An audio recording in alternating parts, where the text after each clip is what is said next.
it's Jessica here from A Cherry on Top, and today's video is part of our Technique Tuesday video series, and this month we are focusing on using the gel press. If you haven't used the gel press before, it's a lot of fun. It's like this squishy plate that you can add whatever mediums you want. Today I'm using liquid acrylics and creating this fun tag book. So it has a really fun, almost watercolor looking background, and the background is actually really quick and easy to make and pretty foolproof. So let's get started. I'm using a gel press that will fit my entire tag, so I don't have to keep going back and trying to add more to the tag. I just press it in once and it'll be fully covered. I'm using liquid acrylics from Prima.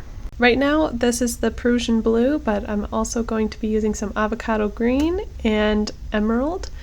I'm keeping all to the blues and greens theme, and then I'm also using some gesso in a more neutral tan color just to have another color in there that won't like react too much with the blues and greens, so it's still all in that color theme. There are 6 tags in this tag book, and I want to coat both the front and the back. If I was doing this without the gel plate and just working with watercolors or just working with these paints, I could see this taking a while and me fussing with it for a really long time, but because I'm using the gel plate, it just makes it super quick. That's what makes this one of my favorite background techniques, just because of how quick it is, and it really doesn't use that much paint. When doing this, you want to work with a larger paintbrush, and mine's about a little bit more than 1 inch thick, I believe. And then I'm also really watering down my paint that I'm using. The liquid acrylic already is pretty watery, and it's very pigmented and I think made to be watered down, so this works really well for that.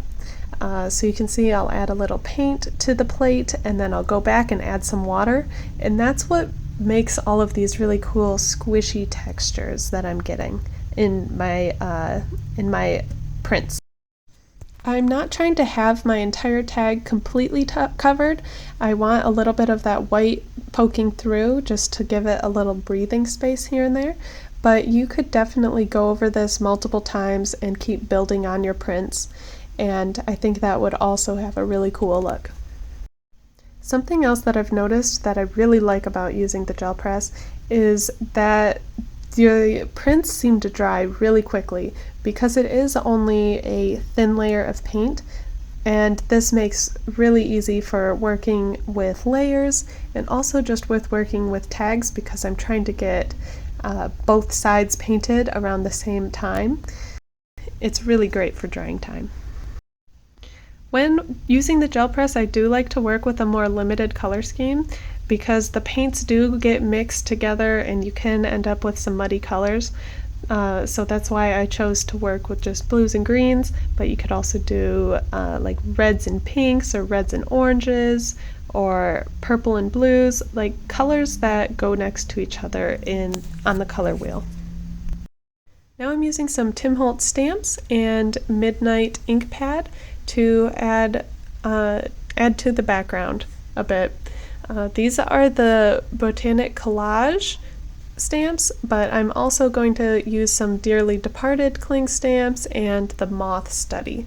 I really like all of Tim Holtz stamps, and I think that they're really versatile, and I pull from my old ones all the time. I'm using the Midnight stamp because it doesn't react with water or other mediums. It's more permanent, and I know I still want to do a few more mixed media layers on top of it, so that's why I go with the Midnight Catherine Pooler stamp. I also like this stamp because if you haven't used the Catherine Pooler inks, they are very juicy, and sometimes I have difficulty stamping. I don't know if I'm just not patient enough to get a good stamp, but this really helps with how juicy it is. If you noticed, I was also stamping on a glass platform.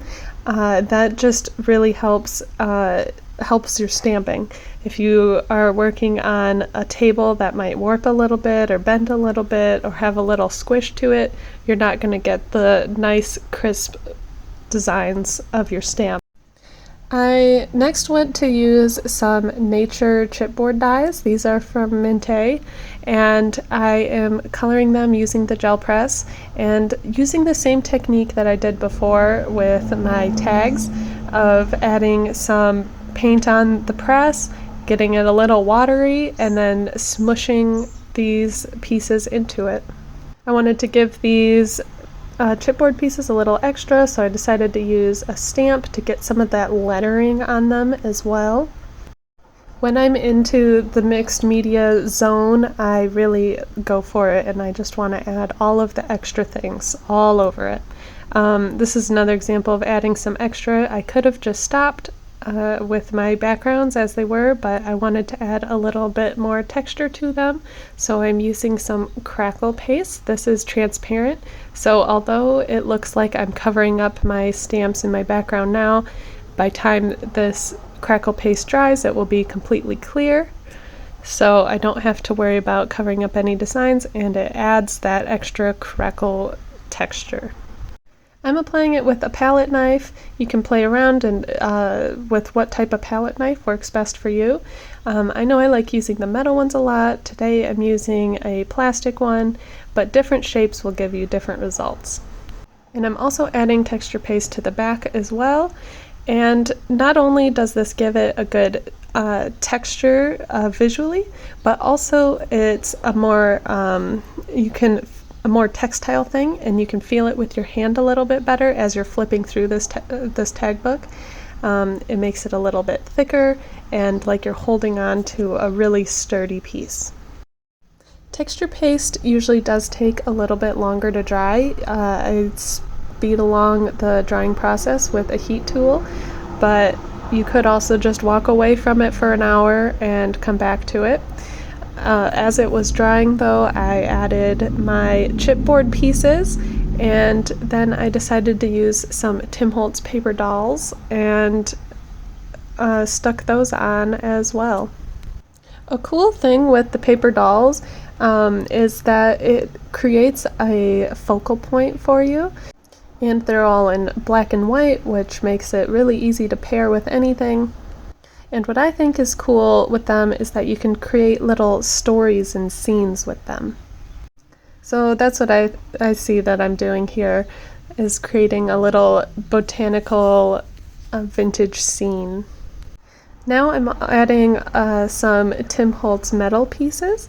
And again, this isn't just for looks, although I do really like the looks of it, but it's also just for that heavy feeling of the metal on these tags. It makes it feel like these tags are really thick and sturdy, and I like the tactile feeling of it. I like sticking my metal pieces down using foam tape. You could also use glue and just wait for them to dry forever, but I just like the foam tape because it does really hold up really well. And there's no drying time. I'm adding a few metal clips on a couple of these tags. This will be the front and the back of the book. And now I'm looking through this sticker book for some sentiments and little phrases, which again help play into the story that these characters are telling. I wanted to add a little bit of luster wax onto the metal part of these tags, just to bring them out a little bit. They were originally all metal, which I did really like the look of, but I wanted to gesso the whole tag and I didn't want to gesso around them. So I get the same sort of look by adding the wax to them. Now I'm adding some more metal pieces. These are florals. These pieces would have been harder to stick on using the foam tape because of how small and weird shaped they are. So I just had to wait for the drying time with them. And now it's time to assemble the book, and that'll be it. Thanks for watching. I hope this inspired you, and make sure to check out the other Technique Tuesday videos of using the gel press. There's a lot of inspiration and really cool projects.